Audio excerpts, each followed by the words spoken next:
இட்லி சாம்பார் வைக்கிறதுக்கு ஒரு 200 கிராம் துவரம்பருப்பு எடுத்து நல்லா கழுவி எடுத்துக்கோங்க. ஒரு 3 கத்திரிக்காய் எடுத்து இது மாதிரி பொடியா கட் பண்ணிக்கோங்க. இட்லி சாம்பாருக்கு கத்திரிக்காய் பொடியா கட் பண்ணாதான் நல்லா இருக்கும். 25 சின்ன வெங்காயம் எடுத்துக்கோங்க. தக்காளி 2 தக்காளி சேர்த்துக்கோங்க. பச்சை மிளகாய் 3 எடுத்துக்கோங்க காரத்துக்கு. கேரட் 3 எடுத்துக்கோங்க.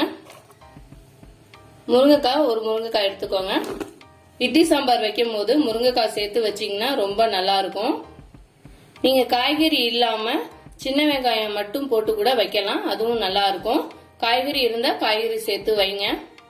காய்கறி பருப்பு எல்லாம் சேர்த்து குக்கர்ல வச்சு தேவையான அளவு தண்ணி சேர்த்துக்கோங்க.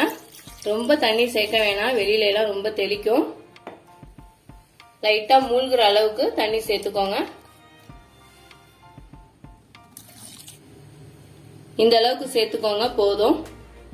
இட்லி சாம்பார் வைக்கும் போது முருங்கைக்காய் சேர்த்து வச்சீங்கன்னா ரொம்ப வாசனையா ரொம்ப டேஸ்டா நல்லா இருக்கும். அப்படியே குக்கரை அடுப்புல வச்சு ஒரு 4 விசில் மட்டும் விடுங்க, கரெக்டா இருக்கும்.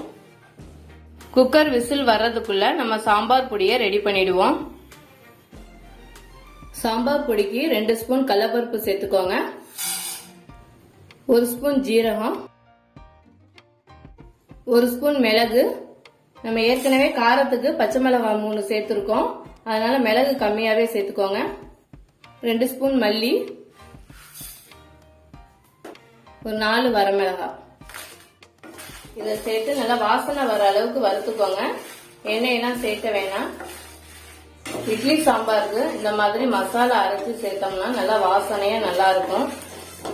வேற எதுவும் நம்ம சேர்க்க வேண்டியதில்லை. கடலைப்பருப்பு சேர்க்கறதுனால சாம்பார் நல்லா திக்கா இருக்கும். நீங்க இட்லி மாவெல்லாம் சேர்க்க வேண்டியதில்லை. கடலைப்பருப்புலாம் நல்லா கோல்டன் ப்ரௌன் கலர்ல வந்துருச்சு. இப்ப அடுப்பு ஆஃப் பண்ணிடலாம். இதை அப்படியே மிக்சியில போட்டு நல்லா பவுடர் ஆக்கி எடுத்துக்கோங்க. இப்ப குக்கரை ஓபன் பண்ணிடுவோம். பருப்பு நல்லா வெந்திருக்கு. நம்ம இப்ப இட்லி சாம்பாரை தாளிச்சு ஊத்திடுவோம். தாளிக்கிறதுக்கு 2 ஸ்பூன் நெய் சேர்த்துக்கோங்க. நம்ம நெய் சேர்த்து இட்லி சாம்பார் தாளிச்சோம்னா நல்லா வாசனையா நல்லா இருக்கும். 1 ஸ்பூன் கடுகு சேர்த்துக்கோங்க.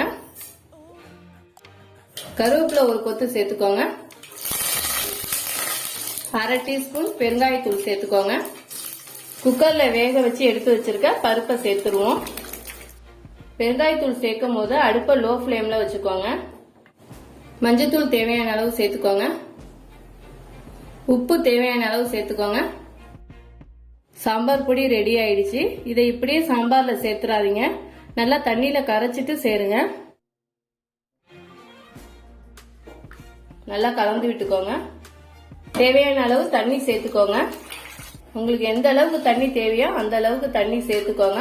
முருங்கைக்காய் ரொம்ப குழஞ்சிருச்சுன்னு நினைக்காதீங்க. முருங்கைக்காய் வாசனைக்காக போடுறதுதான். சாம்பார் நல்லா ஒரு கொதி வரட்டும். இட்லி சாம்பார் நல்லா கொதி வந்துட்டு லாஸ்டா கொத்தமல்லி தழை சேர்த்துக்கோங்க. கொஞ்சம் அதிகமாவே சேர்த்துக்கோங்க. அவ்வளோதாங்க, சாம்பார் ரெடி ஆயிடுச்சு. இப்போ கொஞ்சமாக தேங்காய் சட்னி அரைச்சிருவோம். இட்லி சாம்பார் ரெடி ஆயிடுச்சு. இப்போ நம்ம தேங்காய் சட்னி அரைச்சிருவோம். உங்களுக்கு தேவையான அளவுக்கு தேங்காய் பொட்டுக்கடலை எடுத்துக்கோங்க. ஒரு 3 பச்சை மிளகாய், 2 பல் பூண்டு, இஞ்சி ஒரு சின்ன துண்டு எடுத்துக்கோங்க. உங்களுக்கு இஞ்சி பூண்டு ஃப்ளேவர் பிடிக்காதுன்னா நீங்கள் சேர்த்துக்க வேணாம். இதோட நீங்கள் கொஞ்சமாக புளி சேர்த்து அரைச்சா கூட நல்லா இருக்கும். இதை அப்படியே மிக்சியில் போட்டு நல்லா அரைச்சி எடுத்துக்குவோம். தேங்காய் சட்னி அரைச்சாச்சு. லைட்டா மல்லித்தலை போட்டுக்கோங்க. சட்னியை தாளிச்சு ஊற்றிடுவோம். அவ்வளோதாங்க, சட்னி ரெடி ஆயிடுச்சு. தோசையோட சட்னி சாம்பார் சேர்த்து சாப்பிட்டா ரொம்ப நல்லா இருக்கும். சட்னி சாம்பார் ரெசிபி உங்களுக்கு பிடிச்சிருந்தா மறக்காமல் லைக் பண்ணுங்கள், ஷேர் பண்ணுங்கள், சப்ஸ்கிரைப் பண்ணுங்கள் ஃப்ரெண்ட்ஸ். தேங்க்யூ.